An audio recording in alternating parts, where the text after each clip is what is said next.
Hello guys, this is your friend Shinobinexus 3.0 and we are back with a new fanfic.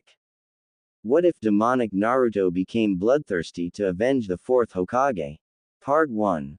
A loud roar split the night as the great nine-tailed fox watched the man its container had married left her impaled on its claw, having substituted with the red head right before the Reaper could rip out his soul.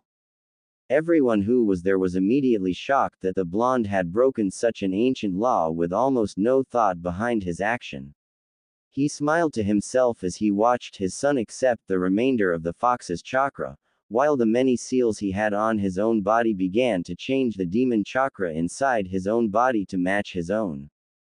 Don't worry Kushina, I'll be sure to tell Sarutobi to keep the villagers from going too far. The man said as he lifted the baby from the woman's arms, ignoring the slowly fading Reaper and its shouts of broken deals. After all, he was the greatest Hokage. He didn't have anything to worry about now that he had all of the Uzumaki seals mastered. Just after he picked up the boy, his only remaining student and one of the three that was in on his plans, Kakashi Hatake appeared behind him. Make sure you tell Hiruzen the story, exactly as we practiced. I'll be heading to meet Obito before going to the bunker. The silver-haired man nodded as he took the child, glad that his sensei's plan was finally going into play. He didn't want him to go, but he knew his part. He was to make sure that the Anbu would never arrive on time to save Naruto until the beatings had gotten to a certain point. After that, the unsuspecting Hiruzen would arrive to save the boy and unknowingly aid his successor's plans. Minato smiled as he watched the silver-haired boy vanish before heading to one of the Namikaze labs, or an Orochimaru hideout due to how perfectly the man had stumbled across them. It made him glad that his occultist clan mates' tests were so easily pawned off onto the Snake Man. The blonde vanished in a flash of yellow, never once catching the way his wife's corpse began to change. Konoha outskirts, Kyuubi destroyed zone, Naruto Uzumaki, 6 years later. Naruto Uzumaki was a lot of things, a 6-year-old boy, the only non-Yamanaka blonde in Konoha, and 1 year away from ninja training. However, right now he was smiling like he had just won the lottery. Why? Because his friend Alice had finally invited him to her home. You see, Naruto was not well liked in the village for some reason. He was always chased when he left the orphanage, which he often did despite the friendly woman who ran the place saying not to. He would even sometimes get caught, which meant he would go to the hospital to meet his old man and the silver-haired dog man.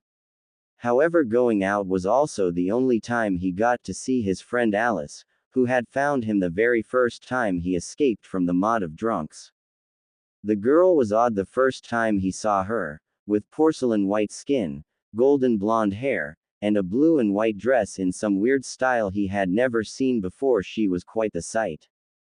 However, she was always coming up with games for them to play, like the knife-throwing game that was a bit different than the ninja one and Catch the Rabbit, which was a game where he had to find a strange white rabbit that Alice would sometimes bring.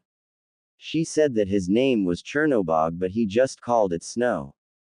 After that, the two would talk about Naruto, what he liked, what he had done since they last met, and if he wanted to play a special game with her. He always said no to that last one since he could only play it once, but since today was his birthday he had said yes if it could be today. The girl had smiled brightly and went off to make the plans, giving him a neatly drawn map to an old building where she lived with her older sister. When he had told the matron about this, the woman had smiled and given him a kiss on the forehead, saying that she gave him a special good luck charm. He thought that the charm was great because nobody saw him even when he was in the middle of the road. Now though, he was standing in front of an old rundown house that looked to be partially collapsed, making him wonder at how Alice always kept her dress so clean before he walked into the house through the partially destroyed door. Naruto had expected to see a large amount of broken furniture with pieces of the walls and ceiling all over the place. Instead, he came into a sort of church building, with black brick walls and glowing purple symbols on strange banners. However, his inspection was cut short when Alice appeared next to smiling brightly. You came. You really came. I can't believe it. Naruto smiled at his friend's excitement, quickly following her as she dragged him towards the altar. However, he couldn't help but notice that her hands were ice cold. It was odd, but he wouldn't judge her. She was the only friend he had. All the other children followed the aides, example of staying as far away from the boy as possible. He didn't know why, but back when the not drunk people were the only ones in the mob, they started winding up dead, or at least that was what people thought due to their mysterious disappearances and the fact that their entire homes were covered in blood when they were searched. Still, as Alice began to lay him on the altar, a woman with long red hair and black priest robes walked out of a large door at the back of the church, which let Naruto catch just a glimpse of what looked like a woman before the door shut. Ah, so you finally invited him over, Alice. The redhead said with a small smile on her face as Alice nodded excitedly. Yep, it's his birthday today, so he wants to play the special game. Naruto was utterly lost as the two girls talked. However, he couldn't help the feeling of dread that was building in his gut. What are they talking about? He wondered as the redhead walked towards him. The woman stopped next to his head and stroked his hair, her smile turning just a bit more loving as she stroked his hair. Don't worry. You will only feel a slight pinch before Mama will make it better. Naruto looked at the woman questioningly before he felt something bind his arms and legs to the altar as the woman forced his mouth open, letting Alice show him a small creature that was curled into a strange shape. Let the game begin, the blonde girl said, her voice holding a strange presence it didn't have before as she dropped the creature into his open mouth. That was immediately followed by pain as the redhead placed her hand on his shoulder as a bright light erupted from her hand, and that was all he knew before the pain caused him to black out. Konoha outskirts, mysterious church, Alice. The little blonde girl giggled as she watched the boy's body change, and his already delicious power turn that much more appealing to her kind. That was mainly because Alice was a demon, to be more specific, a chaos demon. She was personally glad that she got to help prepare Naruto for these two gifts. However, she couldn't help but want him to just help her with her games, but that was not her place to pick. The red-haired woman looked like she was just about to cry as Naruto thrashed around in pain. While she might be a little worried for the boy, she wasn't heartless after all. She trusted that he would be fine. After all, she had already chosen to follow him without the oath of subjugation by the cathedral. There was just something about him. Shaking her head at the new minister's behavior, Alice began to walk out of the building. She stopped when a voice called out to her. Remember that Naruto will need some special nutrients when he awakens, so be sure to pick them up. Alice just nodded as she grinned. That meant that she got to play some more before she had to come home. Asterisk. 8 years later, Cathedral of Shadows, Naruto. Naruto sat with his back against the wall as he panted from the exertion he had just gone through. He was currently in his home for the past 8 years basement, which was made specifically to help train him in controlling his new powers. Apparently the game Alice had him play all those years ago was actually a ritual designed by the ruler of the cathedral to create something called a demi-fiend. The reason he had starting the training now was that he had just been held back in the ninja academy for being the nine-tailed Jinchuriki. According to Kushina, the Minister of Shadows and his current caretaker, the people of the Leaf were nothing more than dead weight and easily swayed by senseless logic, if it could even be called that. The woman seemed to be a bit too personal about this, but after finding out that the matron at the orphanage had been a demoness named Lilith and he lived in a demon church, that wasn't a big concern. However, he was giving a mission from the higher up in the church, a woman who was the avatar of death, where he was supposed to stay in the Leaf Village until a certain event in the future. "Oh Naruto, where are you?" his training partner sang out as she searched for him, drawing Naruto from his trip down memory lane as he realized that the voice was really close to his current position. Pressing his body farther into the shadows of the wall as he started trying to sneak away from the source of the voice, trying being the key word as his hunter came around the corner at the very moment he started. The woman who came around the corner was someone who he had been getting intimately familiar with, mainly because she had been throwing him around like a ragdoll whenever he had trained in his new powers, especially his Atma. The woman had long blood-red hair with two tufts sticking out of the top like ears while her eyes were crimson with slit pupils. Her body was covered with a crimson fur that hid every inch of her skin from view with the exception of her face, hands and feet. However, the main draw of the woman was the 9 fox-like tails that sprouted from her back, letting everyone with 2 brain cells know that this was the 9-tailed fox that had attacked Konoha all those years ago.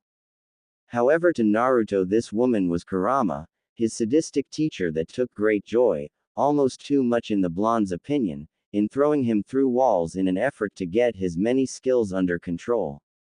Knowing that he was doomed otherwise, Naruto allowed a sliver of his newfound demonic power to slip into his system towards his forearms, morphing said areas into long 5-fingered fox paws topped with sharp claws as his left eye bleed into a solid crimson. Kurama frowned at the blonde's obvious fear of one of the powers she was supposed to train before grinning as she felt his other power building for an attack. At least he isn't afraid of that particular energy. The fox thought to herself as she charged the blonde, who only had time to yelp before he was quickly and brutally overpowered. 1 hour later, Naruto's room. Naruto sat on his bed panting after his training session, with the fox's Alice crouched behind him to assist in one of his usual after-training routines, finding all of the pieces of the basement wall that had been lodged in his body from the many trips he had taken into the wall. In order to wait out the pain of the process, Naruto began to look around his room. It was very sparsely furnished, featuring only a wardrobe, his bed, and a crystal ball on a black marble pedestal. The room had dark blue walls with purple carpets to match the cathedral's colors, while his bed was decorated with a dark orange quilt with a red spiral in the center. It was the room he had been living in for the past few years and he had yet to change anything about it besides his bed sheets. That might be a good thing to do later. The demi-fiend in training thought before a grunt of pain forced its way through his throat, causing the blonde to turn a flat stare onto the smiling demon girl behind him. Said girl only giggled before licking his blood off of the stone and tossing it into a small basket beside her. "Can't you at least try to be gentle, Alice?" Naruto asked as he had his first demon remove the shards of masonry from his back after his training, again. The blonde Lolita merely smiled at him as she grabbed the last of the shards, before she violently ripped it from her friend's back. "Why would I do that? You look so much better with a nice layer of red. I find it appealing to say the least." The girl followed up her statement by licking his blood off of the rock in a slow, teasing manner before depositing into the basket and jumping off the bed. Naruto sighed as he stood up to follow before a squeaky voice ripped through the air. "Who said you could move? Certainly not Lady Alice." Both Naruto and Alice turned an annoyed glance towards one of their least favorite people, Chernobog. Chernobog was a white rabbit with a boy on its left ear that marked it as female. However, that was not as unusual to the duo. The more important fact about this rabbit was not that it could talk or that it wore a bow, but that it could not die. The reason Naruto knew that was because he had killed the thing 4 times in the past month while Alice had done it 12 times, but it always came back in a matter of minutes. However, it only enjoyed coming back when Alice was the one who killed it. "Quiet, Chernobog. He is my leader, which makes him much more important than you. Do you understand, or should I let him play with you again?" Alice followed her statement by wrapping her arms around Naruto in a just barely within friend range hug while giving the rabbit a smile, and Chernobog became livid almost immediately after. However, the main reason for that might have been because of the confusion she felt after being assigned a gender after so long of being genderless, which she could blame Naruto for because he hated thinking of the rabbit as an it.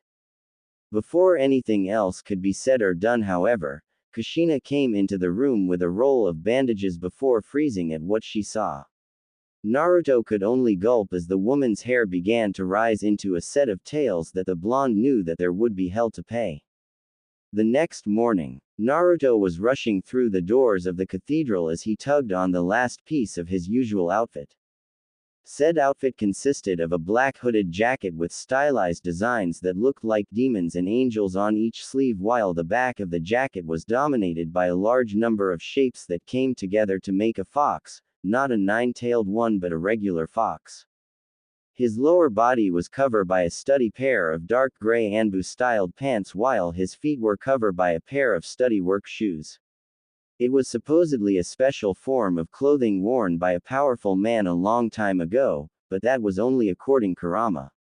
To him it was just cool looking and comfy.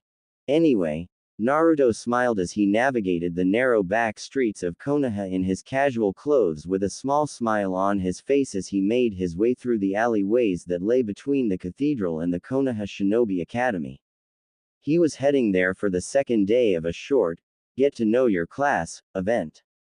It was something that happened every year on the week before the academy starts, but normally he was excluded from the other wannabe ninja. However, this time it was different, mainly because yesterday he had met a girl who had actually wanted to hang out with him before heading home.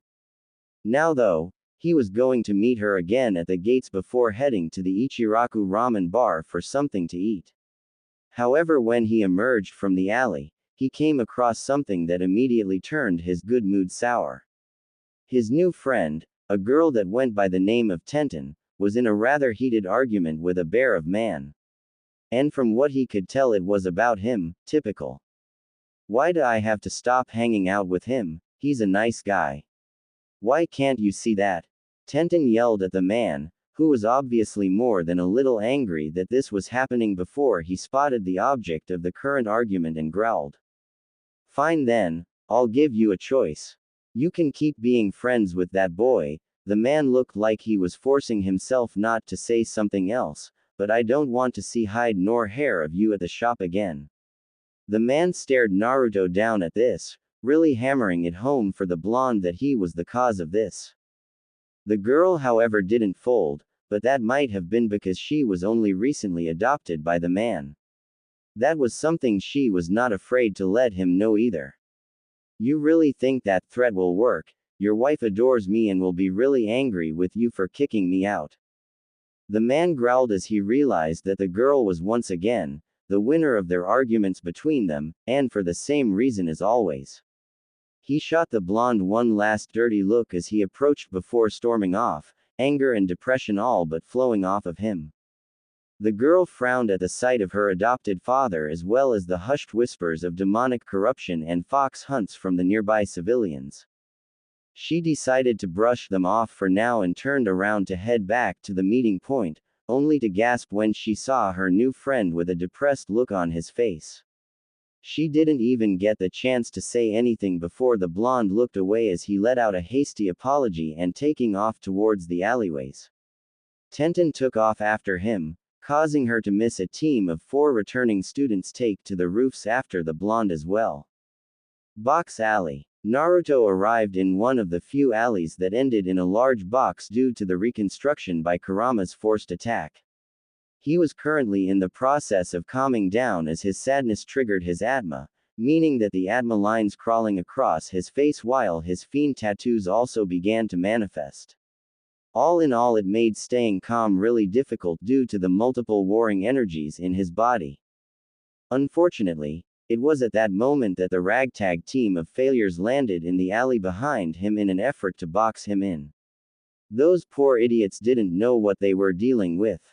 The warring emotions with Naruto swiftly settled on anger as he took in the 4 people in front of him as the leader stepped towards him with a scowl on his face as he began talking. See, our parents were right. Not only is this kid a monster, but he also took over that poor girl's mind. It's up to us to put a stop to. The boy didn't get to finish before a fist was driven into his throat, followed by his nose being forced to meet the blonde's knee and finally finishing the boy by grabbing him by the throat and slamming him into the ground. The poor kid's 3 friends could only stare in shock and fear as the blonde turned his gaze towards them. You showed up at the worst possible time. That was all the blonde had time to say before the three kids booked it, especially since they just watched the strongest of them get destroyed without a chance. After they left, Naruto turned his gaze towards the last boy and kicked him in the gut as thanks, because if the idiot hadn't tried to attack him, he more than likely would have lost control, and that would have all but ruined the plan. With a sigh of relief at the control he currently had, Naruto began to make his way back to the academy.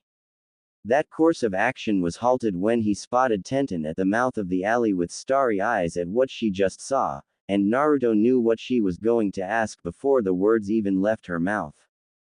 You gotta teach me how to do that. Naruto sighed again before smiling at the girl, glad that she was still willing to be his friend after how her adopted father had acted about it. He decided to rationalize it like Kurama and Alice did, humans are strange. 3 months later, with Naruto. If one were to be close to the broken down building that held the Cathedral of Shadows, they would have little trouble hearing the sounds of combat from its basement. The opponents currently involved in said combat are the team of Naruto and his friend Tenten versus the ever sadistic Kurama, but the only thing different about this training from the usual getting thrown into walls was that the duo was doing an okay job covering each other. However, with all the experience the duo had working together, things were going a bit differently. Zan! Naruto shouted as he threw a blast of wind at Kurama as the fox attempted to lodge her fist in Tenten's stomach, forcing the fox woman to dodge or be thrown into a wall herself. The time that it took for Kurama to avoid the wind attack gave the bun-haired girl time to make her way over to Naruto, and that made Kurama smirk at how quickly the girl had adapted to her new place in the church. The fox discarded those thoughts as she rushed at the duo, hoping to land a solid hit on one of them, an action that was becoming rarer as the two kept getting better at working as a team. She was caught off guard when, instead of dodging her attack, the duo charged to meet her instead.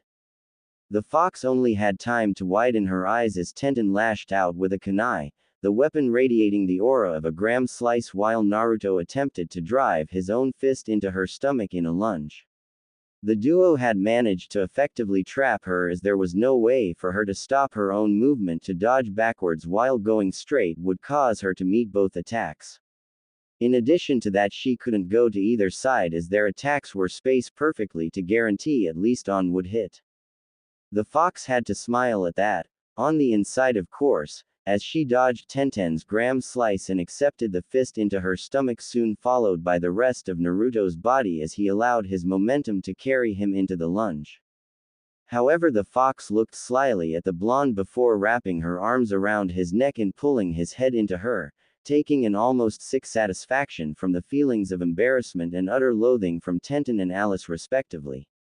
However, she took a special joy in the almost overwhelming rage from Kushina, even though the woman was on almost the other side of the cathedral.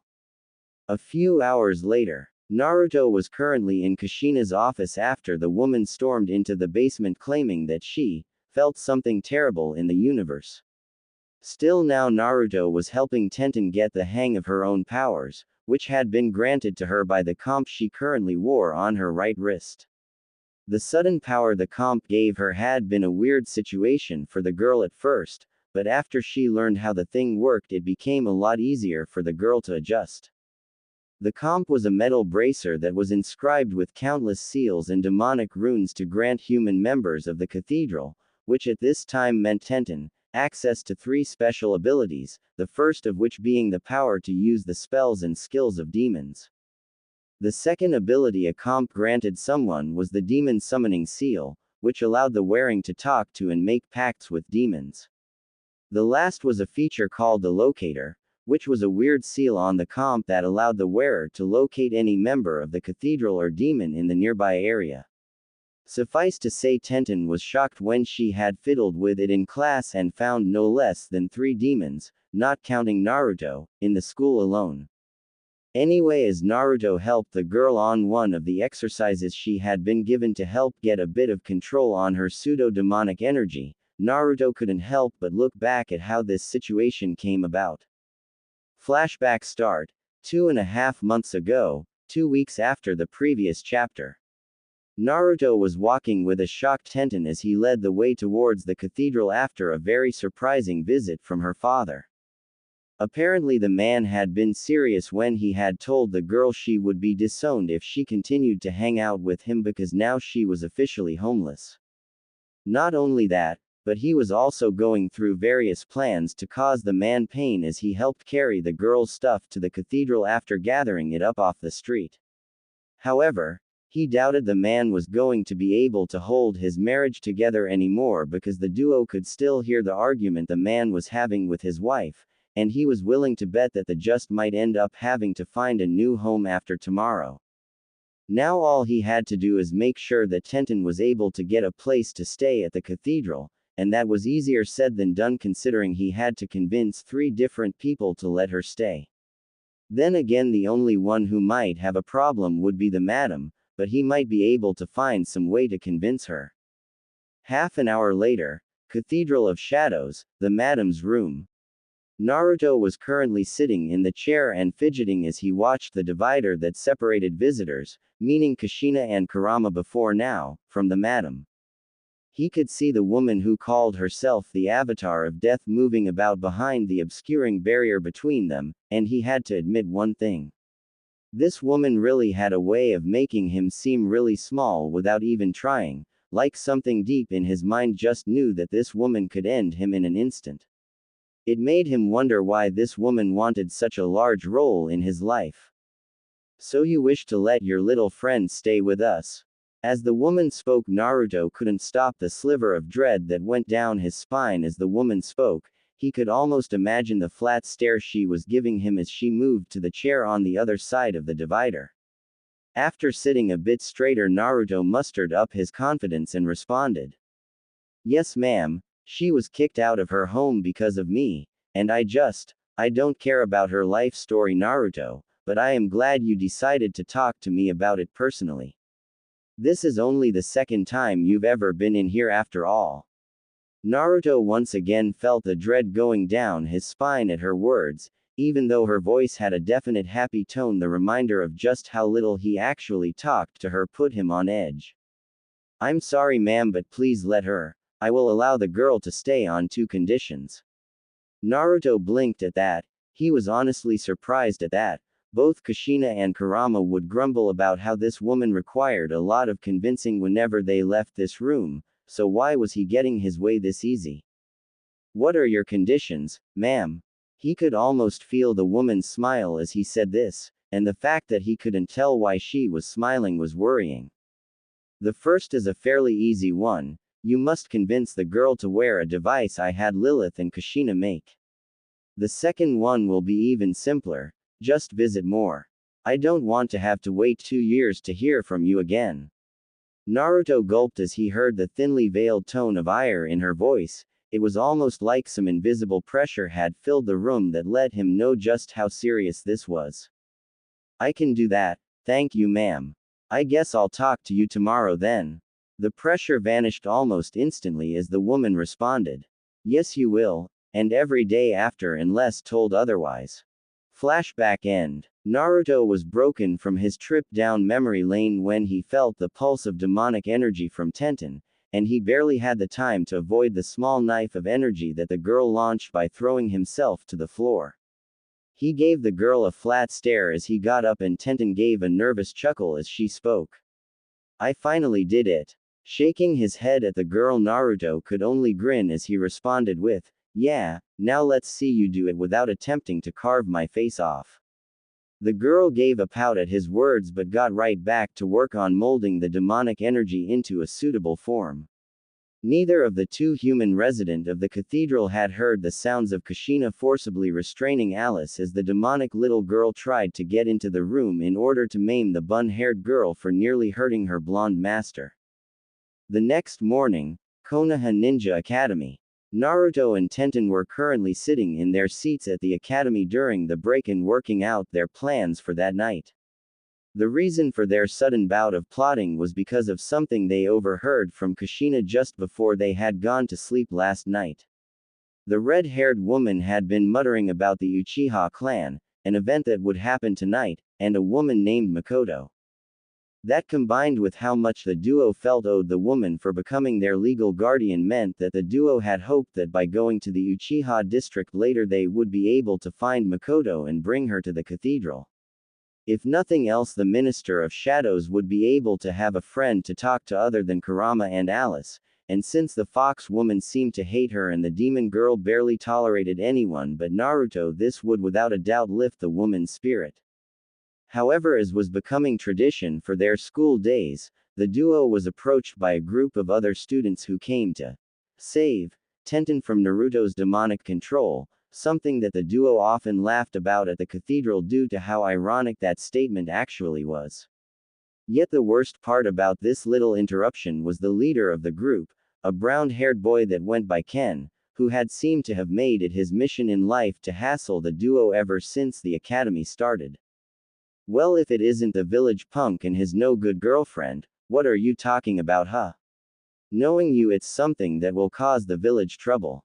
Ken's voice was grating as all hell, and if you add on the fact that his mother was Kazashi Haruno's little sister and you have one annoying kid that probably shouldn't be a ninja.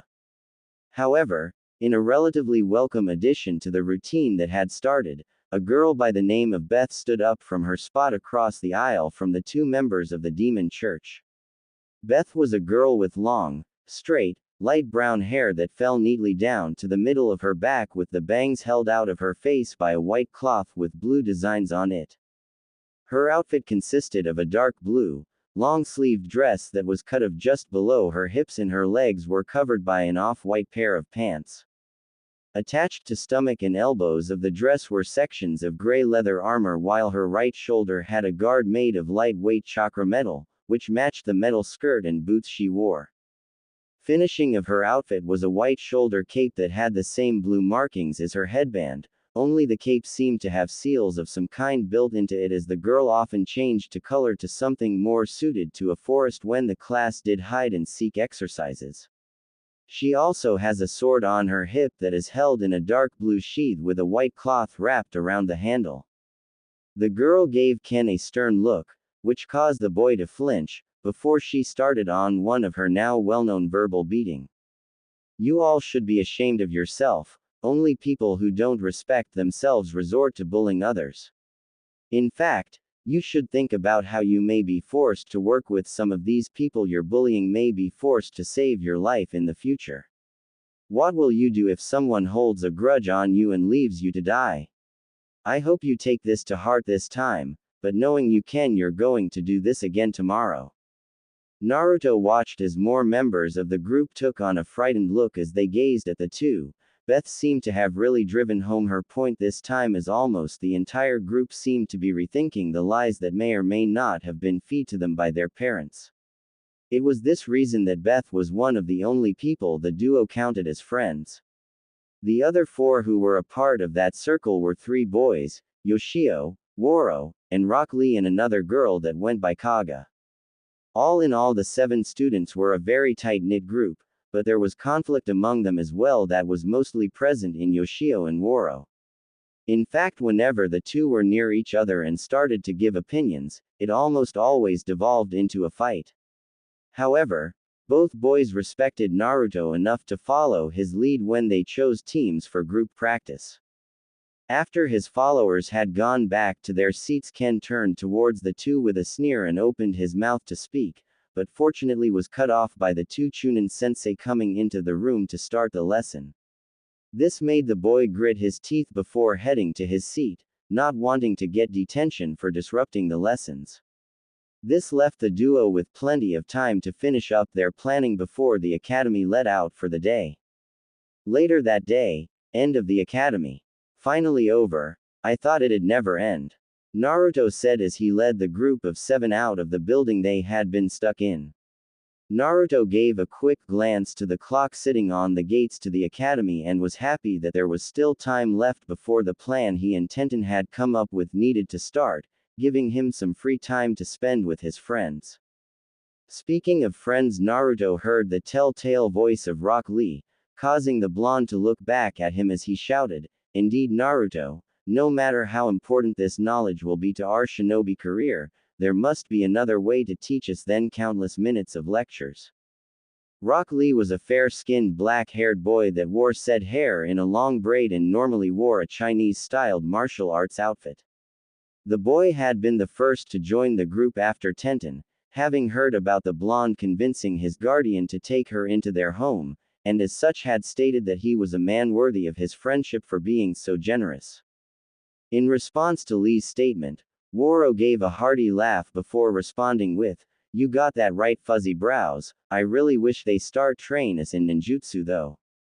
Woro was a slightly pale boy with short dark brown hair that he spiked up in the front while he wore a long dark gray camouflage trench coat over a white t-shirt and black pants with his feet covered by sturdy black boots, and he also wore a pair of tinted glasses.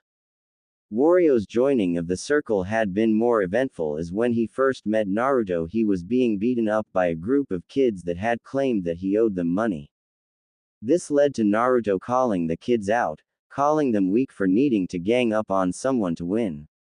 This led to the group turning their anger on him, which led to Naruto taking a few down before their numbers started to overwhelm him, as the blonde had never faced multiple opponents before. However, that quickly changed once Woro had joined the fight, and the two had quickly taken down the group and became friends afterward.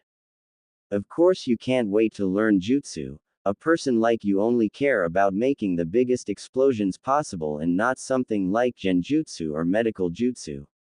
This time it was Yoshio who spoke, taking his usual digs at Woro as he normally did, seeing as how they both had vastly different views on life. Those views happened to be Yoshio wanting to be a ninja to keep Konoha peaceful, while Woro wanted to become the strongest ninja in village, but not Hokage as he couldn't stand paperwork. Yoshio was a boy with slightly tan skin, shoulder length, wavy light brown hair, and he normally wore a closed red jacket and dark blue pants with the standard shinobi sandals, which were also red.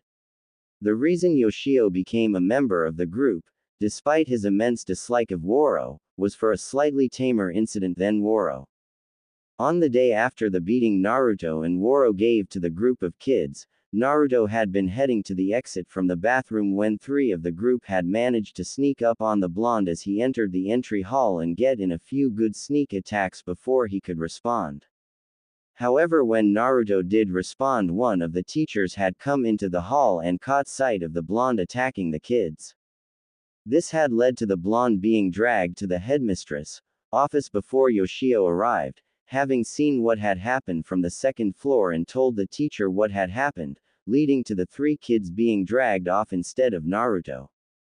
This led to the two hitting it off and becoming fast friends, though Naruto doubted that Yoshio would ever be able to be anything close to civil with Woro without him around.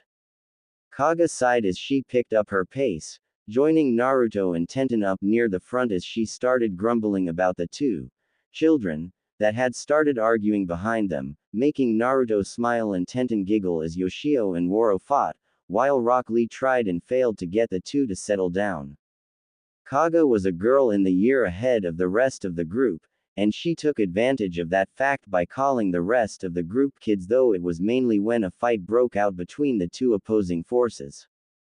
Kaga normally wore a long dark red dress with the shoulders being drawn over a pair of pads, while the front was exposing a black shirt and necklace with 6 large beads on it. Kaga had joined up with the group rather suddenly a week after Yoshio did, having heard about Naruto triumphs over the other children, and had told the blonde that he was strong enough to be her subordinate. That was ignored as Naruto declined instantly. The girl had not given up, however, and over the course of another week decided that she would rather have him as a friend than not at all. After the group had gotten a few blocks away from the academy, and Naruto had stopped Woro from attacking Yoshio or vice versa, Tenten turned towards the blonde and asked, "So Naruto, what should we do now that the group is all here?"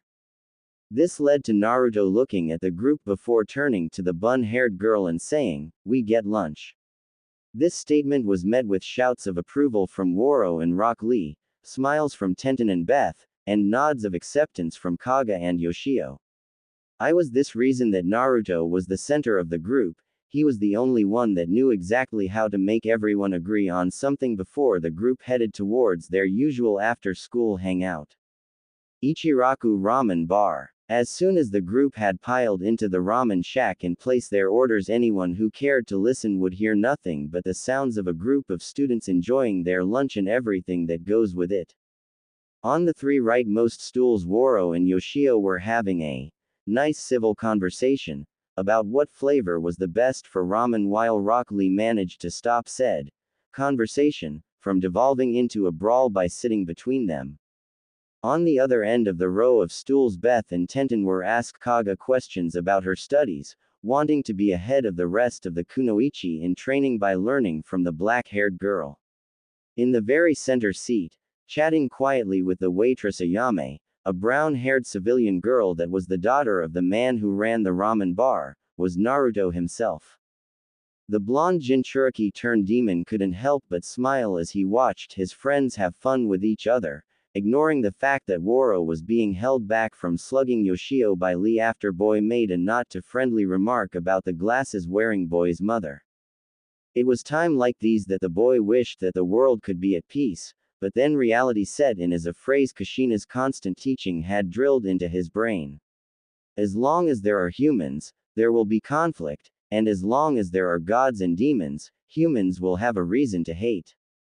Expertly brushing that thought aside, Naruto reached over and smacked Yoshio on the back of the head before he could rile Woro up and more, giving both a firm glance as their fighting almost damaged the counter they were eating on.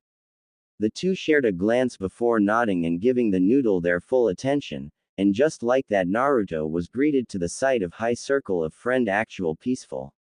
He gave it 5 minutes before it went back to normal before he ordered another bowl. Just in. Community. Forum. More. Naruto. Demonic Savior by Roan Steele. Megami Tensei in Naruto's overrated. English, Supernatural and Adventure. Naruto U. Words. 27k plus. Faves. 322. Follows. 341. Published. March 10, 2014. Updated. September 25, 2016. 60 Chapter 4. Prologue for the first battle. It's time for another chapter, and this time there will be action involving the Uchiha clan. It's time to get serious. Enjoy the new chapter. Disclaimer. I do not own Naruto or the Mega 10 franchise. If I did, both would more than likely suck, but Kishimoto seems to be done with his yeah. Human disguised demon talking. Human disguised demon thinking. Jutsu, spells, Atma brand. Tailed beast demon, Atma avatar talking. Tailed beast demon, Atma avatar thinking. Scene change. Evening twilight. Cathedral of Shadows, Naruto and Tenten. Are you sure this is a good idea? Tenten asked as she leaned against the door of Naruto's room while the owner of the room was preparing to sneak out of the Cathedral of Shadows. Of course, the blonde only gave her a questioning look as he stopped sealing kunai into his right hand, giving the bun-haired girl time to continue her questioning. Think about it. If you go there, then wouldn't Kushina just get worried? I mean, she has been depressed since we came back. If she were to find out you vanished, she would more than likely come right after me since Alice and Chernobog are going with you. Naruto nodded at the bun-haired girl's point. She would get in a lot of trouble if the woman found out he was gone.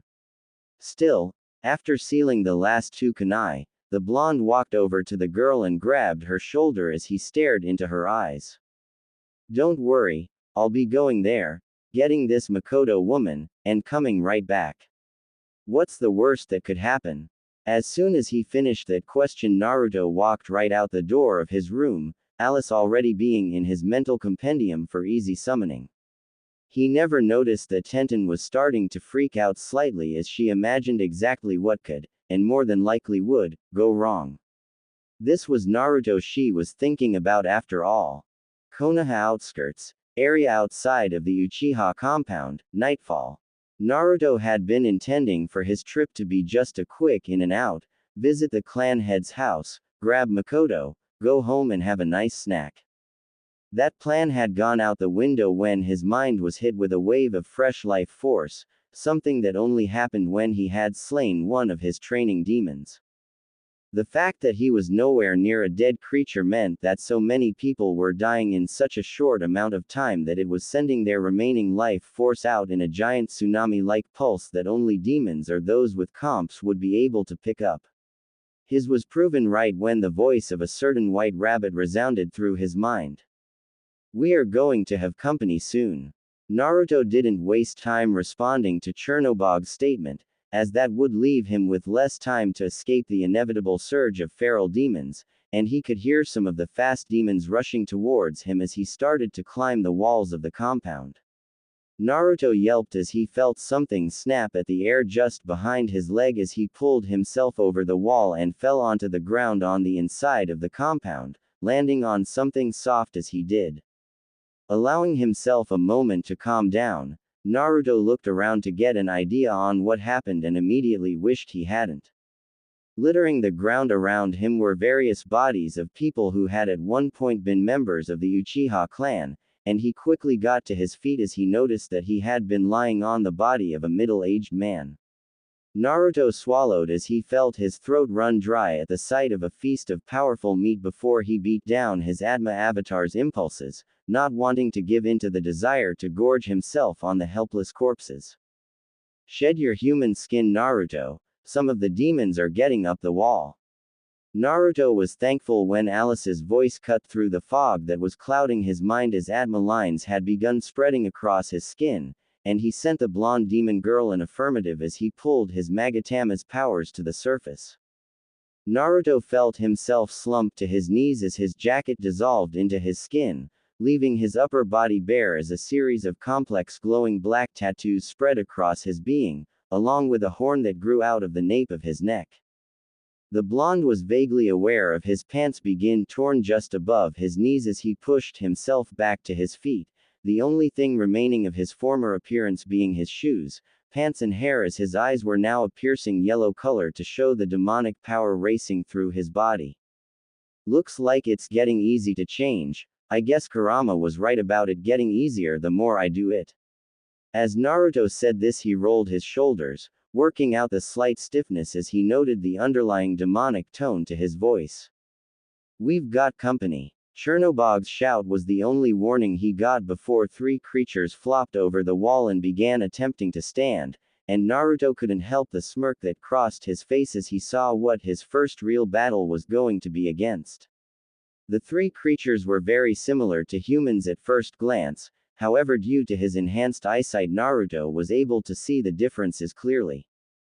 The creatures each had a very dark green skin color, sporting torn but pointed ears and skinny limbs topped with 5 clawed digits each and disgusting yellow eyes. Along with the physical traits, the creatures also smelled like fresh death and decay, along with an hint of old blood that just sealed the deal as to what they were. The three demons were ghouls, demons of the ghost race that normally haunted graveyards and cemeteries. In other words, these things are no threat at all. As soon as Naruto finished his thought, he slid into a ready stance, bringing his hands up to cover his face and chest as he faced his side towards the ghouls, and as soon as he finished he heard Chernobog say, "They know we're here, we have to fight." The difference was that this time Naruto did respond to the rabbit's statement, vocally no less. "Let's kick some feral." The ghouls all turned towards him as he said this before they shrieked in hunger and rushed him with the intent to feed. Play music. SMT Nocturne Ost. Normal battle. Naruto sidestepped the first ghoul's wild swing before he slammed his fist into the ghost's chest, blasting it off its feet and sending it flying backwards before he ducked under the next one's tackle. The final ghoul tried to take advantage of Naruto's current state by jumping at him, intending to pin the human-turned-demon face down before tearing into him with its claws. Unfortunately for the demon, Naruto had no plans of being its meal, and he proved that when his fist took on a dark gray aura before he shot up and sent it flying through the creature's skull with a single thought, lunge. Naruto ignored his now gore-stained fist as he let the ghoul's headless body dissolve into nothingness, instead choosing to roll backwards to avoid the first ghoul's attempt to land on his back. He solved the demon's problem when he put his hands on the ground and shot his legs out in a mule kick to the demon's chest. He smiled as he heard the crunch of the ghost's chest caving in from the force of the blow before he flipped to his feet and lashed out a fist to catch the only surviving ghoul in the throat. He then followed that hit up with another to the face, then the chest, then a final uppercut to the jaw that all but turned the demon's jawbone to dust. He watched the demon stagger backwards as he gathered mana into his right hand to form a small cyclone in his palm, which was soon sent flying through the ghoul's chest as Naruto whispered the name of the spell, Zan. Naruto stood there with his hand extended as he watched the creature shamble towards him before falling forward, dissolving into nothing before it even hit the ground. The blonde grinned as he felt the ghoul trio's experiences flood his mind now that the battle was over, and he raised an eyebrow when he saw a technique the creatures had known float through his mind before it sank in. End music. Feral Claw, huh? Sounds like fun. I'll need to try it out when I get the chance. As soon as Naruto finished his thought, he took off full speed towards the clan head's house, having a vague idea of where it was due to his adventures across the village when he was younger. In fact, he was surprised to see the building so close after he exited into the main road of the compound, along with the surprising amount of bodies littered all over. He shook of the sights of the massacre and took off towards his target building, having just barely noticed a shadow jumping down from the building's roof and into the backyard, leading to his going straight through the house and tripping the security seals to alert the Hokage, just in case he bit of more than he could chew. He couldn't be stupid about this, he did want to live after all. Makoto Uchiha, clan head's home, living room. The matriarch of the Uchiha clan was currently stuck between a rock and a hard place as she watched her oldest son duel her husband in a battle to the death. They had both been startled when heard the sharp ring that symbolized their security system being triggered, and that shock was what had saved her husband from being skewered by her son as he went on high alert from the noise, letting him trade a quick death for a deep gash on his side. No, she was torn between helping her husband, the man who had given her 2 children and a wealth of happiness and love, and helping her son who had apparently murdered the rest of her clan due to their planned coup. The dilemma resolved itself, however, as when she had drawn her sword and had been about to join her son in putting down her husband, the wound he had received earlier caused him to overextend a slash with his katana, leaving him wide open for Itachi to take his head over with a clean slice straight through the neck, cleanly decapitating the man that had been his father. Makoto saw her son shed a tear for his father, allowing her to see that he didn't have his Sharingan active as he turned on her, his chest covered in blood as he had caught the body over her husband to lay him gently on the ground. Mother, don't resist, I have to do this to keep war away from Konoha. The woman's grip on her ninjutsu weakened as she heard that. She hadn't thought about the possibility of war breaking out as a result of the coup, and she honestly felt like an idiot as she realized that not a single person had thought about that outcome. She noticed Itachi grip his tanto tighter as he got closer, and just before she had given up on fighting, she heard a slightly familiar, yet somehow different, voice ring out from behind her. Back away from her, you bastard. Zan. What followed shocked the woman as a small blast of green wind flew past her and slammed into her oldest son's chest, sending the boy flying back before a cloud of smoke concealed his body and a log took his place. Makoto couldn't help the grimace as she saw that the small wind attack had punched clean through the log before dispersing. What happened next floored the woman as she saw the son of her late best friend Kushina shoot past her and jumped at Itachi, who looked just as shocked to see the blonde as she was. However, the woman was more curious about the strange tattoos the blonde had now, along with the strange horn he now sported. The woman, she sank to her knees, suddenly feeling the stress of the recent events starting to get to her. As she sat on the ground, she couldn't help but notice that the chakra in air of the compound seemed off somehow, as if there was something ripping the air apart with its presence. The ringing in her ears didn't help any either. The woman shook off the insane notion as she focused on the blonde boy that was charging full speed at her son. Naruto. Naruto growled as he jumped into the air and pulled his fist back, intending to take full advantage of the mysterious assassin's surprise at his presence to drive a full-powered, momentum-driven lunge right through his skull. Unfortunately, the man was still aware enough to think, meaning that the instant before the blonde's fist collided with his face, the man was once again covered in a cloud of smoke before Naruto hit something with enough force to shatter it completely. When the smoke cleared, Naruto found himself staring at what might have been a decorative statue before its untimely demise. Naruto barely managed to throw himself into a forward roll when a familiar Tanto blade flew through the air his chest had just been occupying, and as he hit the ground he blasted a Zan into the man's chest. Naruto grinned as he noticed that he finally landed on the man, and he chased after as he flew backwards through the air before jumping and slamming his fist into his stomach.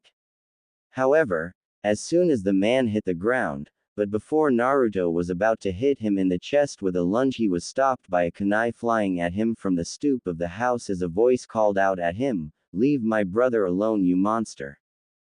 That shout had come from a fair-skinned boy with duck-shaped hair, which earned a few giggles from the demons currently inside Naruto's mind, and everyone but the blonde was shocked when the kid charged him with another of his knives. Naruto was about to just knock the kid, who was slightly familiar now that Naruto really got a look at him, out with a low-powered Zan spell before his ears started ringing, followed by Chernobog suddenly shouting at him. "Something big is heading this way, it feels powerful as well." The very next instant, the building the boy had just charged out of exploded as something very large ripped its way through the building. The explosion kicked up a large cloud of dust as well, forcing both Naruto and his opponent to cover their eyes in order to keep from being blinded. When the dust cleared, both of the fighters stared in shock at what they saw. Standing on the destroyed remains of the building was a large 4-story tall skeleton made of blood-red bones with a strange design on its forehead that looked kinda like a circle with 3 magatama attached to it. However, Naruto's attention was suddenly drawn to the beast's hands as he saw the beast moving them towards its mouth, and he started running towards the creature, anger and worry making him ignore the 2 shouts as he charged the powerful demon about to eat the black-haired woman. Almost immediately after Naruto started moving, he caught sight of his previous target rushing past him, his free hand running through seals as his Tanto glowed with a film of chakra. This time Naruto actually caught what the man said as he all but roared, "Let go of my mother." The creature stopped its attempt to eat the Uchiha matriarch as it heard the man's voice, and as soon as it laid eyes on the man it roared and chucked Makoto away before a massive, distorted voice shouted, "Itachi, you die for your betrayal." Naruto had caught that little bit of information as he rushed over to the limp body of Makoto, and he was relieved to see that she was still alive despite being nearly crushed and then being thrown and bouncing against the ground like a rag doll. He still knew that he needed to get Makoto out of here and back to the cathedral, but his demonic instincts were all but screaming at him to kill the feral that had harmed his prize. Deciding to feed his darker impulses, Naruto quickly summoned Alice to let the demon girl take care of Makoto on her way home, knowing that the little blonde chaos demon would take care of any feral demons on her way back as she all but squealed at the chance to play as much as she wanted. As soon as Alice had left his sight, Naruto rushed towards the now named Itachi to see if he could tip the odds in his favor. After all, this demon seemed to have a personal grudge against him, and judging from how Chernobog was screaming bloody murder for him to run, he was going to need all the help he could get.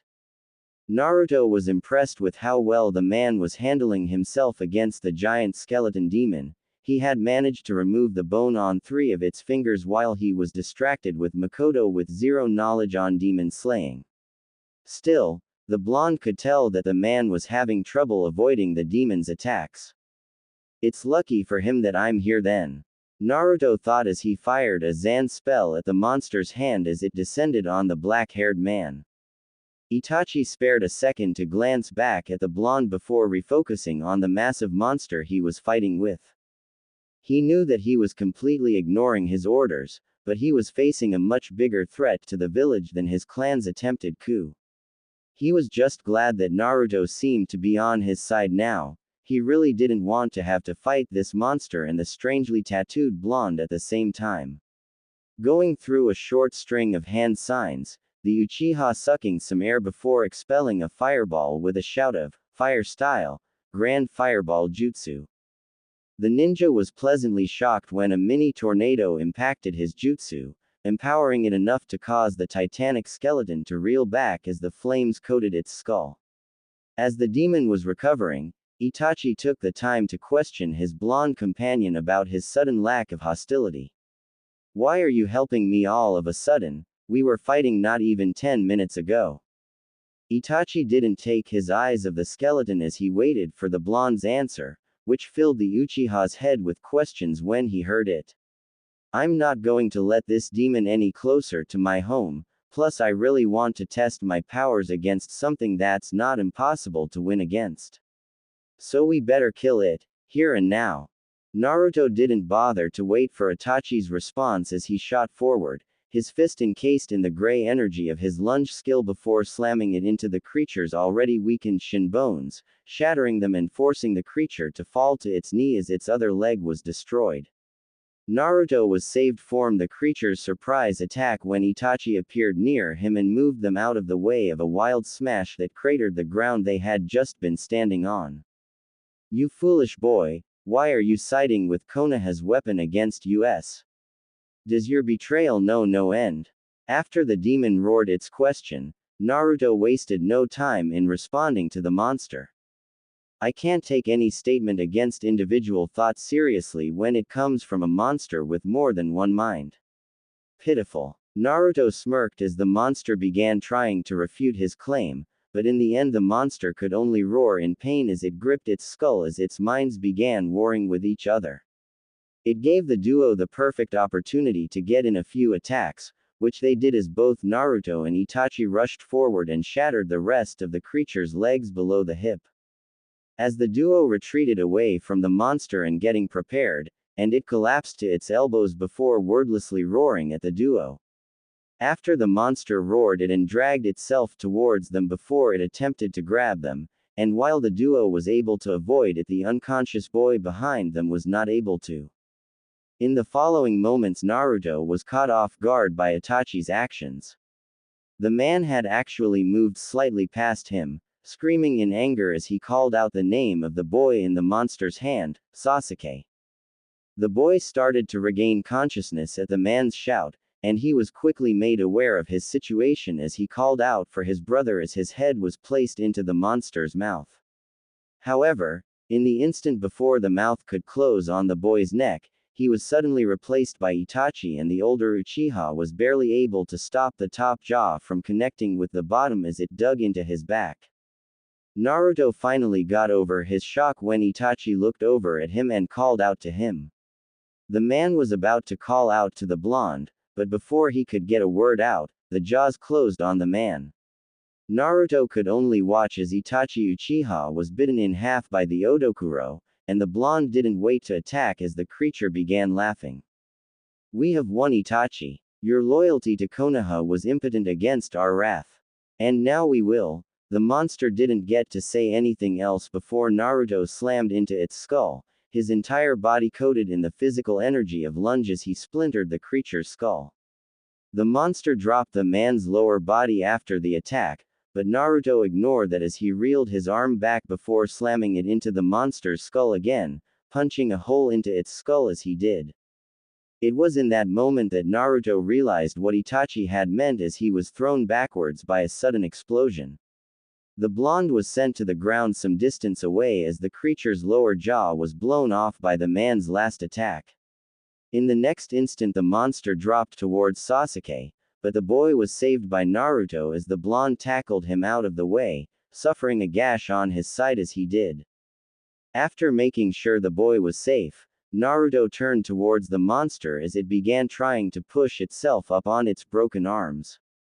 "We will not lose here, We will destroy Konoha. We will not die to the Leaf Village's pet. Naruto ignored the monster's threats as he rushed towards it, and when he finally reached it he used lunge to destroy one of its arms before launching a Zan spell into the other as he continued past it. With its arms gone, the monster could only watch as Naruto walked towards it, its empty eyes watching the blonde as he moved to finish it off. How did we lose? The blonde knew that it wasn't asking him, but Naruto answered the demon anyway as he created a tornado around his arm before reeling it back. Because you can never predict what someone will do for their loved ones. Naruto would swear for the rest of his days that he saw a glimmer of light in the demon's eye sockets before slamming his fist against its skull, which sent the tornado forward to tear the nearly destroyed demon's skull to shreds. As Naruto stood in front of the giant ribcage with his arm outstretched, he spotted something on the ground where the center of the creature's head had once been. Curiosity overpowering Chernobog telling him to get out of the compound, Naruto went to check out what he had seen. As he crouched amongst the shards of bone and shredded earth, he was caught by surprise when he found a strange bug in the creature's remains. However, before he could grab the bug to inspect it, the little creature suddenly shot into his mouth, skittering into the opening before dissolving to join its fellow in his soul. Unfortunately, as Naruto was adjusting to the sudden, and incredibly painful, infusion of demonic power, Konoha's Anbu operatives had finally managed to finish getting into Uchiha compound despite the odd monsters that had attacked them on their way. What they saw when they arrived at the clan head's building was nothing short of shocking. The professional ninja saw that the building they had arrived at was nothing but rubble, and in front of it was a giant ribcage with a blonde man standing where the skull should be. The ninja were about to move to apprehend the man before he was surrounded in a set of golden rings before he vanished. The ninja were shocked, but when they saw the stun from of Sasuke Uchiha, which the Anbu were quick to take to the hospital. However, while two of the operatives took the only living Uchiha away from the site, the rest moved to report what they had seen to their leader. Cathedral of Shadows. Naruto was barely conscious as he arrived in his room in the cathedral. That did not mean that he was not aware of the fact that his room was currently hosting not only Tenten and Alice, but Kurama, Kushina and the unconscious Makoto Uchiha as well. He was vaguely aware of the fact that he was being yelled at by Kushina, but the pain was starting to overwhelm him. Everyone in the room was suddenly aware of Naruto's state of existence when he passed out. They all started to freak out almost immediately. Naruto let out a groan as he awoke and he kept his eyes closed as pushed himself to his feet, wondering where the screaming pain of his muscles was as he did so. After he was standing, and he finished checking to make sure that he wasn't dead, the blonde finally opened his eyes to see where he was. After he did though, the blonde had to blink multiple times to make sure that he wasn't seeing things. After all, it wasn't every day you found yourself in a circular room that was made of 3 different materials. On his right the room was made of black rock which had reddish-yellow lines, which looked similar to magma, spider webbing through it. On his left the room was made of solid white marble with golden patterns embedded into it.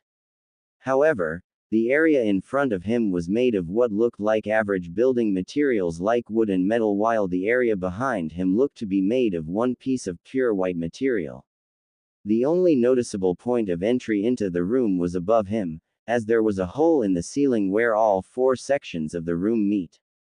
After looking at what the room was made out of, Naruto was able to see the most notable thing in the room itself. In each part of the room was a single pedestal that matched the design of their surroundings. The right had the rock curling into a spiral before flattening out into a platform. The left had fancy marble columns that led into an intricately made golden shelf, while the front area had ordinary-looking wooden platforms with strong metal supports holding them up, and the back just sported short flat spires in the material. It was only after he had noticed the pedestals that he noticed the last strange thing about the room. That thing was that out of all 4 pedestals, only 2 of them actually had anything on them. On the pedestal almost directly ahead of him was a glass dome, and at that dome was what looked to be a mannequin of him, which was decorated with his usual demi-fiend tattoos. Below the glass on a small plaque made of metal were the words, "Neutral Fiend." Below the words were a set of 4 indents, though only one was filled with a small red spiral, which seemed like it was the Uzumaki Magatama he had been given when he first became the demi-fiend. The second pedestal was in the right section of the room, but it had what looked to be a crystal flame instead of a dome covering a mannequin of him. However, that was the only similarity it shared with the other occupied pedestal. The mannequin on this pedestal was decorated with what looked to be a black skeleton, with each part of the tattoo matching the bone it was over, going from the ribs, to the arms, and lower jaw. The only part that was not mapped out was the hands, which instead sported a pair of skulls on them. The plaque below this model read, "Chaos Fiend." Below it was a matching set of 4 indents, though the first slot was instead filled with a skull missing its lower jaw. This must have been the Magatama he just got, the undead Magatama, as the case may be. Before the blonde could do anything else, something suddenly fell into the room from the hole in the ceiling, and since he hadn't moved, Naruto was knocked unconscious by what felt like a rabbit-shaped block of concrete. A few days later, Naruto was suddenly aware of his consciousness returning when he heard the ending of a statement by Kurama, and he was just a bit lost at what was being said. "And that's why I eat bananas like that, Alice. Now allow me to." Oh, he's waking up. In the next moment Naruto found that he was pulled into Alice's familiar embrace before he finally opened his eyes, and to his credit he was only slightly weirded out that Kurama and Chernobog were sitting at a tea table which was somehow stuck against his ceiling, which Alice had just dropped from. Looking at the other occupants of his room, Naruto was quick to ask what he had missed, and while it only took 5 minutes for Alice to explain what had happened while he had been unconscious, which could be shortened to, "I watched you sleep." The blonde expertly brushed that off though, mostly because Alice didn't need to sleep and spent the time watching him instead. However, he knew that the demon girl would tell him if something important and prepared to relax before the voice of Kurama ruined it. "Hey kiddo, before you get too comfy you're gonna need to go see Kushina and the madam about your little field trip." The blonde gulped at that, already having an idea of what was going to happen when he got there, but he still stood up and drew his demonic companions into his mind before making his way to the madam's room to take his lumps. Madam's room. Naruto was shocked that he wasn't the only one in the madam's room. Well, he had been expecting to find Kushina, but that was about it, but the shock was because all of his friends were in the room. Before he could ask any questions on the matter, a familiarly firm voice orders him to sit, and given who had done the ordering, the blonde was in his seat in no time. As Naruto sat, he suddenly realized why his friends didn't comment on seeing him. The atmosphere in the room was strangling. Now that the group is all together, this meeting can finally start. Gulping, as he usually does when he enters this room, Naruto was once again the person to take charge of the situation by asking the mistress the question on everyone's mind. Madam, why are my friends here exactly?" Naruto's voice was apparently all that was needed to give Woro the courage to open his mouth. "Yeah, we only came to check on Naruto." "Why did you?" Woro did not get to finish before he was forced into silence by the madam's power filling the air. "Shut up, human. I did not give you permission to talk." After about a minute or so of everyone, except Kushina, choking on air due to the inhuman power, the madam led up before answering Naruto's question. "To answer your question, my subject, I have observed your ally's skill in demonology. I have decided to allow the rest of your circle the same privilege. I will accept your thanks at the end of the day." As she said this, Kushina moved to herd the fully human people out of the room, and Naruto stayed to just in case he was in trouble, and he did not want to make it any worse. It was only after the door had shut that the madam spoke. "So, I noticed that you snuck out without telling anyone a few days ago. ruining a mess of plans I had laid as a result. And I have to say, Naruto tightened up as he heard this, waiting for the inevitable punishment. Excellent work. You have proven yourself capable enough in combat to defeat a highly dangerous demon with minimal assistance. Your powers as a demi-fiend are truly above my expectations. You may go when you wish, by the way. Naruto was barely able to keep seated after that. He had been expecting to get a harsh punishment or worse, extra training with Kurama. Still, as he stood and he made towards the door, he remembered that he had one last question on his mind. Thank you, madam, but I have to ask, where is Makoto Uchiha? The madam chuckled at the question before answering. She is in training to become a minister of shadows, however you will have to learn how to use that new Magatama you found. Kurama will be sure to train you just as efficiently as she did with your other.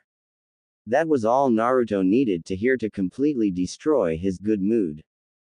Naruto waited patiently for his turn in the exams as he waited for his name to be called to finally, at long last, become a spy in the ranks of Konoha's shinobi forces.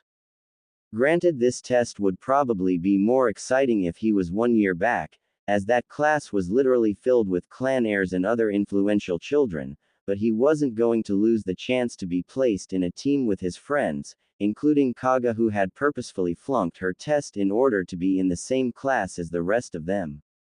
However, seeing as all this waiting was boring as all get out, Naruto decided to reflect on what happened over these past few years, mainly his introduction to the 4 alignments of demons and his journey to collect at least one Magatama from the 2 he was missing. It would sure as hell be more interesting than watching a bunch of no-name generic cannon fodder try to pass an easy test. Flashback start. 2 months after last chapter. Naruto was seated in his chair in the madam's room, having been called here the very second the academy let out. Thankfully, Tenten and the others were able to cover for him when he was suddenly engulfed in the golden rings of a recall spell. He could tell that the woman on the other side of the divider was thinking about what she was about to tell him, but it had been almost 10 minutes and he was starting to get concerned. In fact, he was about to risk talking when the woman finally spoke to him. My fiend, tell me what you know about the forces that govern a demon's alignment. The woman's voice held the same presence that it always did, but he thought he could detect something else in the woman's tone. Was she worried about something? He pushed that thought back for now and focused on answering the question he was asked. All I really know is that Alice and Chernobog are chaos demons, and fairies are a type of neutral demon. Is there something else I should know, ma'am? His question was met with quiet muttering from behind the divider before the woman spoke up once again. Then you and I have a lot to talk about then, my fiend. This is going to take a while, so we are going to be here until you understand it. Make yourself comfortable, my fiend, for I will explain this necessary information for one such as yourself. Naruto was surprised at this statement. The madam was almost always a woman who spoke in short but important statements. This was the first time he had ever heard her speak this much in one burst. This really must be important, though he hoped it wasn't bad news as he thought the Atma information was. I will start the explanation with the alignment of law. This alignment is the main force of the angelic and holy forces. As I know it, the forces of law all desire to bring about their goal of a golden kingdom of eternity and peace. However, those who oppose it call this kingdom they desire the kingdom of stillness due to how they wish to achieve it. Examples of law demons are, as you can guess, angels. The color associated with law is blue. Naruto was shocked at this information. Who knew that there was something like this? He knew that there was something similar from the bits and pieces he knew about Alice and Chernobog's past, and while he didn't care enough to pry too much into it, this just made him wonder why didn't know about this sooner. On the opposite side of law is chaos. This alignment's main force is made of any and all demons who don't have any sort of leadership.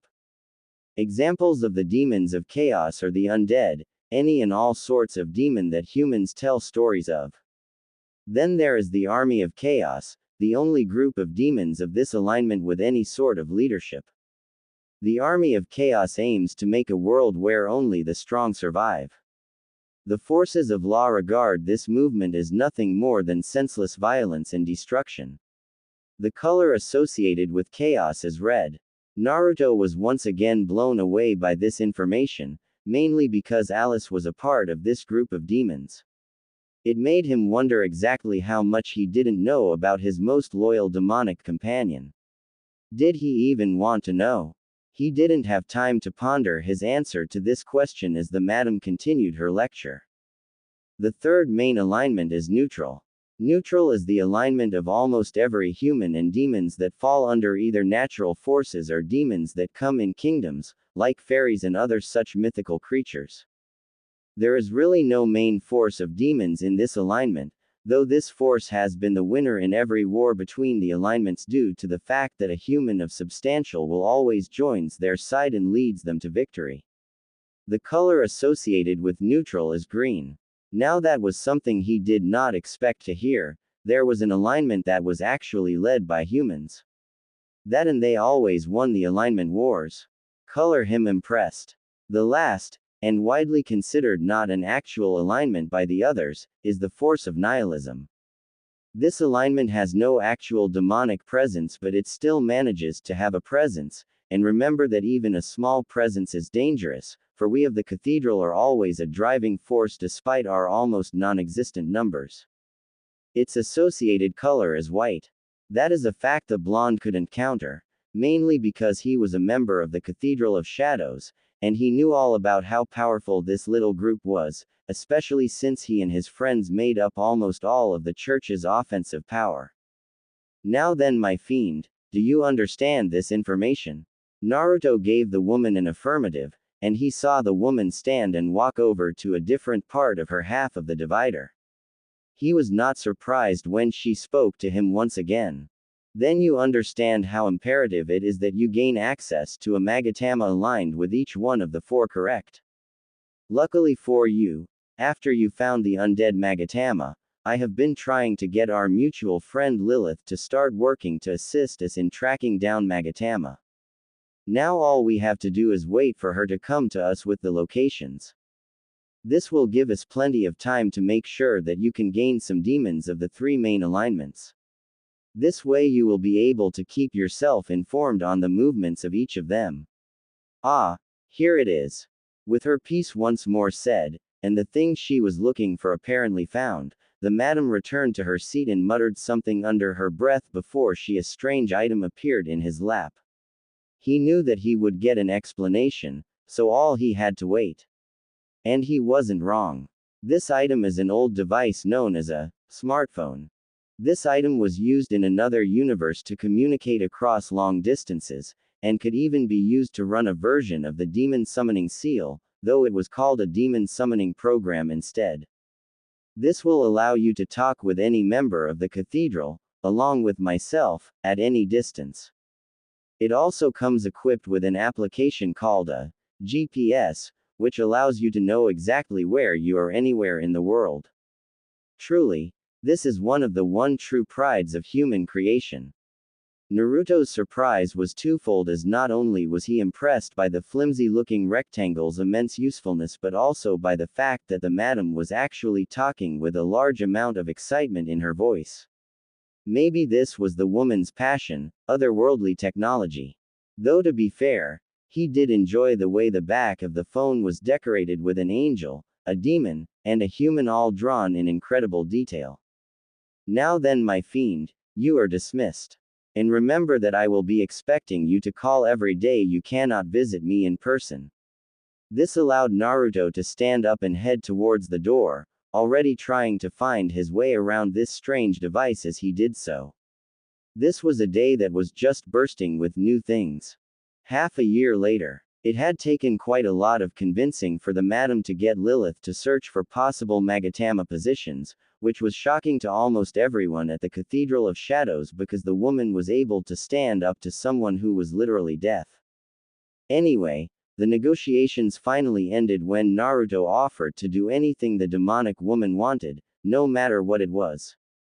It was at this point that the atmosphere in the room went from incredibly tense and slightly murderous to incredibly pleasant, at least as far as Naruto noticed, because he was suddenly dragged out of the room by the demoness as she promised to get to work after she got what she wanted. The less said about the noises that echoed from the madam's room after that, the better.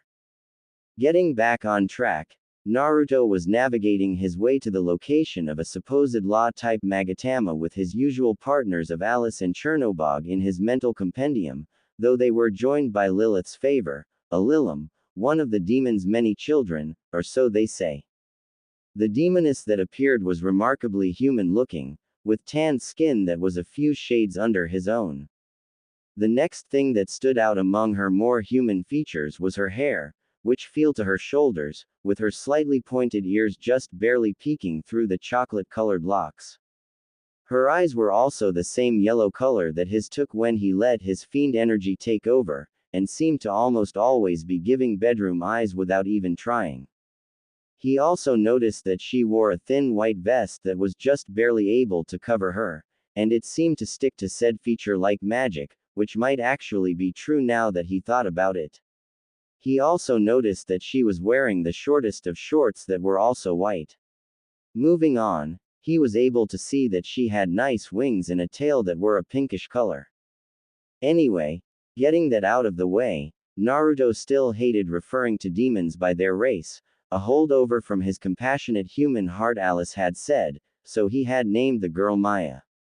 This had gotten him a much more than friendly hug from the demoness, and had started a lifelong rivalry between her and Alice that he was never quite able to stop. Anyway, that led Naruto to his current location, possibly lost in the ocean of trees around the Leaf Village, wondering if he was even going the right way as he tried to ignore the voices in his head spitting insults at each other. "Don't worry, master. Mother wouldn't send you on a wild rabbit chase, unlike certain others I could think of." He could almost imagine the false smile on the demoness' face as she glanced over at the pale blonde. Then he could almost swear he heard something snap as Alice responded to this not subtle at all jab. She probably broke Chernobog's neck or something. "Don't worry, Naruto." The pale-skinned demoness seemed to draw out his name, like she was taunting her opponent, with the knowledge that she wasn't bound under the cathedral's protective charms, which forced all but the most powerful demons to refer to their summoners as master. "I can feeling something powerful in the direction you're heading, and I'll be sure to let you know if that changes." Undead bitch. And then all sense of false positive emotions was destroyed. Night slut. Naruto decided that now would be a good time to tune this conversation out and focus on dodging that giant arrow of light. Naruto hit the ground just a split second before said arrow split his skull like a fruit.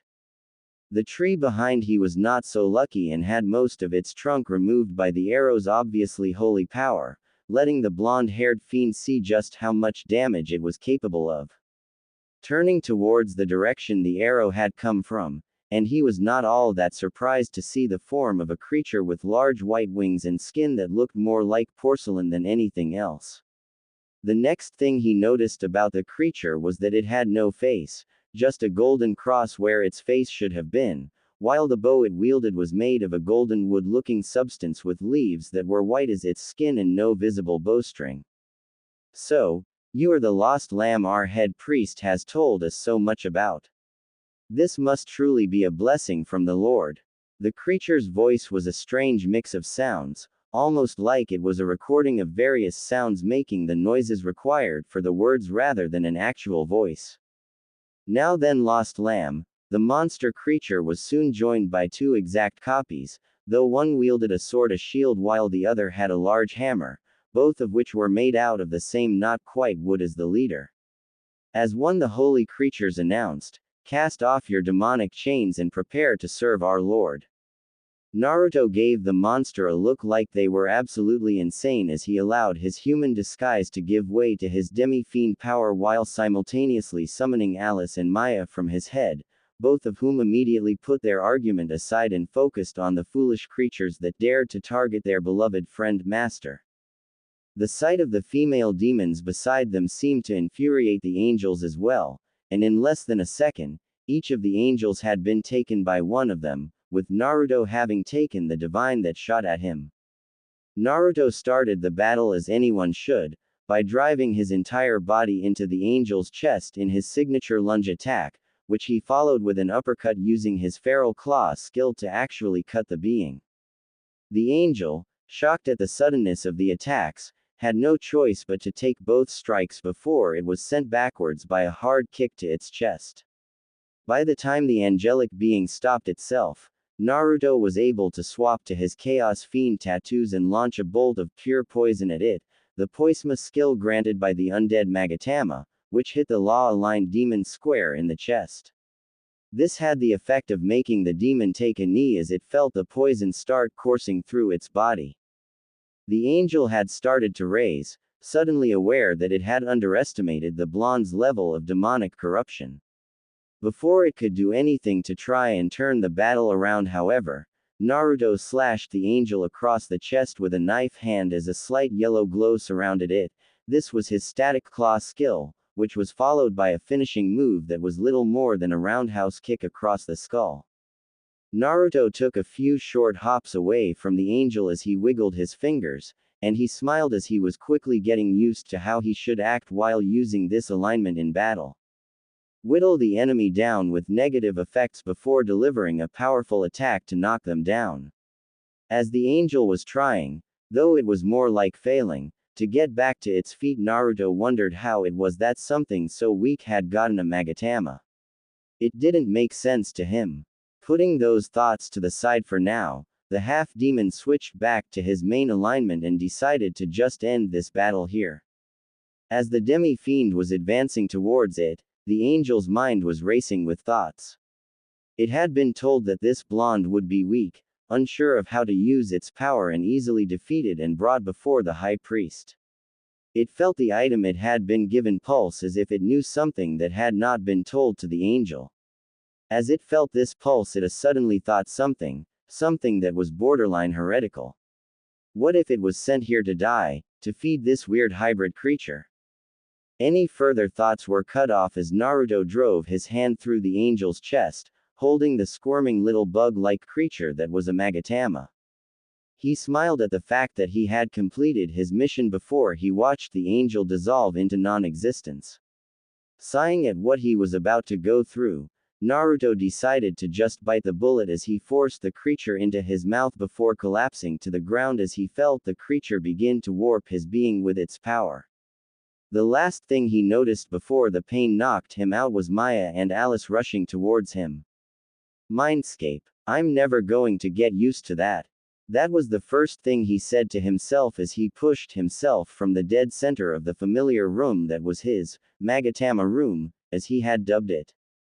Turning towards the law section of the room, he was pleased to see that he had claimed the correct type as the platform now had its own glass dome with a mannequin of himself inside it. Moving closer to the platform, shivering slightly as he felt the natural energy of the law alignment crawl over his skin. It wasn't that it was bad, but it was the same for any of the 4 areas in the fact that it just felt wrong. It just hammered home the fact that these Magatama were way more than simple power-ups. Shaking off this train of thought, Naruto examined the mannequin that showed how he would look when he used its power. The first thing he noticed was the arms, as instead of bones or rectangles like the other 2, this one had feathers flowing down toward the hands, which had palms that were marked with what looked like simple halos on them. Moving towards the chest and back, he noticed that it was much simpler than the others, being that it only had more feathers floating on his pecs and upper back, but that was it. Heck, the only thing that was on his face was a simple set on angelic runes in between his whiskers. He then moved onto the name plate that was beneath the glass dome and read that this was apparently the Law Fiend, though the Magatama he got was left with a small green music note, which seemed to be the symbol for the Joy Magatama. He was about to try and return to consciousness, something he had no idea how he would go about doing. He noticed something new to say the least and frightening to say the most. This thing was a simple, almost invisible hatch in the center of the room, which had an all-too-familiar symbol on it. The symbol of his Atma avatar. Gulping at being reminded of that particular side of himself, Naruto warily made his way towards it to try and see if it was actually closed or not. However, once he got close enough to the hatch, a strange voice filled his mind. You will accept me sooner or later. It was at that point that he was thankfully pulled into the world of consciousness. Cathedral of Shadows. Naruto shot up with such speed that he was almost certain he would have hurt himself if he was a normal human. The next thing he did was move a hand to the left side of his neck, the location of the very mark he was so afraid of. After he was sure that, no, he was not currently being consumed by the Atma mark, Naruto then noticed something else. He had no idea where Alice, and Maya to a lesser extent, were. Forcing himself to his feet, the blonde made his way towards the main area of the cathedral. It was then that he heard something coming from the summoning room, the sound of multiple people having a very loud argument. Moving towards said room, he grit his teeth and pushed open the door. In hell, I won't allow one of those mindless robots to join my master. That was Maya, and now he was wondering what was being discussed. Well, too bad for you, that is not your discussion to make. You will have to accept that an angel will join you, and you have nothing to say in the matter. Kushina glared back at the demon before her, not even slightly threatened by the fact that the demon before her looked ready to attack her. Seeing as he had basic grasp of what the conversation was about, he knew that he could easily step in now without being lost. I do believe that it's my choice actually. That statement drew the attention of both Maya and Kushina, with the Lilim having a look of smug satisfaction while the Minister of Shadows was floundering as she tried to find some way to convince him to accept an angel onto his team. Unfortunately for Maya though, he did agree with the red-headed woman. What? But master, did you forget what those foolish? It was at this point that Alice decided to cut in, saving him the trouble of having to try and persuade the demoness himself. Your master has made a decision, you don't have any choice in the matter. Now then Naruto, let's just get this done with, shall we? Giving the platinum-haired girl a thankful nod, the half-demon began following Kushina towards the summoning room. As Naruto watched the red-headed woman summoning the divine into his service, he was well aware of the fact that both Maya and Alice were not the happiest with his decision, though the former was definitely more angry than the latter and would more than likely be that way for a good while before she calmed down. With the platinum blonde however, he was almost certain that she would not say anything about it other than a few questions as to why. As the room was filled with the strange mixture of dark and light energy that marked the summoning process reaching its completion, Naruto couldn't help but feeling a little nervous. That might have to do with the fact that mostly everything he'd heard about the biblical divine faction of demons painted them as nothing but soulless heartless robots that couldn't think for themselves, while the rest was the fact that they tried to murder demons with a single-minded fervor. Needless to say, as much as he wanted to wait and form his own opinion without any bias, this information kinda ruined that plan. As the energy began to force itself into the shape of the demon it had pulled from, wherever it pulled them from, Naruto, along with both his demons, were completely floored by the angel's appearance. Sticking with the safer, yeah, let's go with that bits first, Naruto noticed that the demon was a fair-skinned woman with slightly wavy blonde hair that hung to her shoulders with a bit of her bangs covering one of her eyes, which were covered by a black band with a white eye marking on it and a pair of white wings emerging from her back. The clothing, if you could call what she was wearing clothing, was interesting to say the least. This was because the clothing was just a set of black belts around her neck, her chest, her waist and covering her nether area, with all of them connected by another belt that went from the neck belt to the lowest one. Oh, and the one on her neck also had a long chain hanging from it, so that was cool. You know, if you were into that kind of thing. The angel looked around the room for a short while before focusing on him and bowing. Greetings, master. I am your personal angel. I hope that we will spread the love of God wherever we go. Naruto gave his new demon a look before shrugging and giving his half-hearted acceptance of what she said. This seemed to appease both Maya and the angel, who he had named Shiro as of this very moment. Shiro smiled as she received her name from her master, eager to please both him and her god, while Maya smiled because she was certain that her master was just playing the angel for a fool to please the red-headed cathedral member. Alice, meanwhile, was just glad that her friend was apparently a master at either accepting people's opinions. That or he was an expert at ignoring them. Both were acceptable. Flashback fast forward, about a week ago. This story was not nearly as long or complicated as the other, and the Cathedral of Shadows was still looking into how it happened, but here it is anyway. Naruto was walking back to the cathedral alone, seeing as his friends all had something else they were doing. Tenten was going to visit her mother, who had divorced the man from a while ago. Lee was at one of the academy training grounds with Woro and Yoshio as the three of them were practicing their sparring.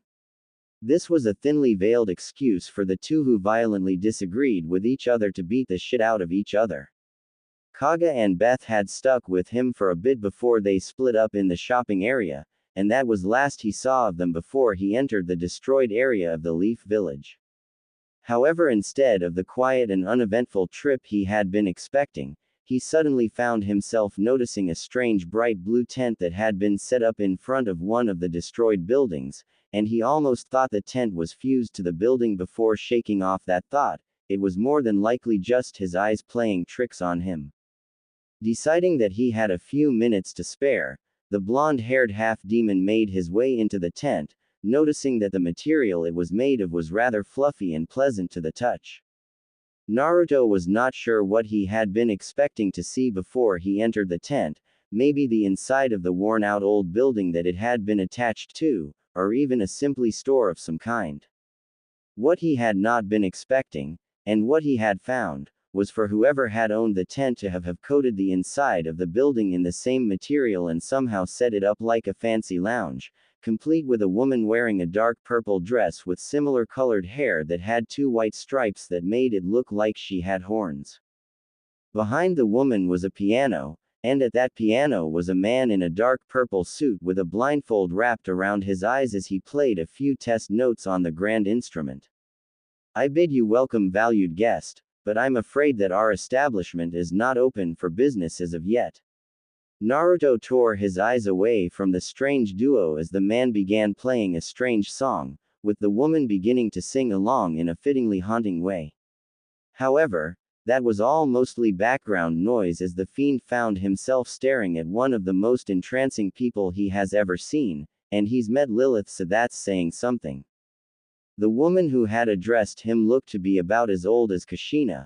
He's just going to say that she's in her mid-20s to keep himself safe, with wave-y waist-length pale blonde hair that was held back by a blue headband that matched the color of the walls and floor of the room. The woman also had almost unnaturally pale skin and golden eyes. Moving on to the woman's outfit, he noticed that she was wearing a rather nice-looking black dress that fell almost all the way to the floor, though it had two long slits that went all the way up her to her hips, though he could see that she was wearing a pair of equally blue stockings that stopped just below her hips. Oh my, such an intense stare, am I truly that grand of a sight, dearest guest? Naruto sputtered at being caught by this woman, and he was really starting to hate puberty at this moment as he began spitting out apologies and excuses as fast as he could. He was also very glad that Alice, Maya and Shiro did not accompany him to school. Relax, dear guest, I do not mind. Seeing the woman's calming smile, and the fact that the duo near the piano had stopped what they were doing to giggle slightly at his antics, caused Naruto to calm down as he focused on the woman's face as the music and singing started up again. However, since you were able to find us so early, how about a free trial of our services? His interest now piqued. Naruto decided to take the woman up on her offer, and in no time at all was led to a small black table that had its surface dominated by a large design of a butterfly.